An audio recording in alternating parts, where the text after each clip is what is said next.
Ngayong araw ay guest ni Maricel Soriano sa kanyang YouTube channel, ang Asia's Rising Star na si Janine Gutierrez.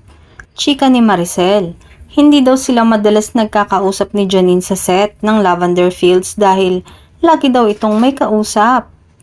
May mga pinakitang larawan si Maricel kay Janine at gusto nitong sabihin ng aktres sa kanya kung ano ang kwento sa likod ng mga larawang yon na galing sa Instagram ng dalaga. Unang larawan ay yung isa sa mga calendar picture niya.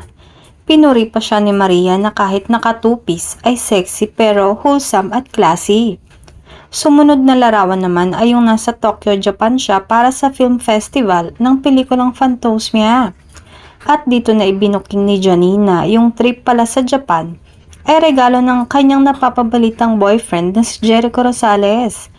Maaalalang noong October 2 ay nag-birthday si Janine at walang nabalitang naging regalo ang aktor sa kanya. Yun pala, ay plano na ni Eko na mag-Japan trip sila as a gift for Janine.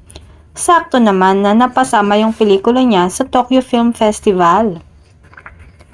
Paglalarawan pa ni Janine, napakasaya daw ng naging Japan trip niya kasama ang kanyang glam team at syempre ang nagregalo ng trip na si Jericho.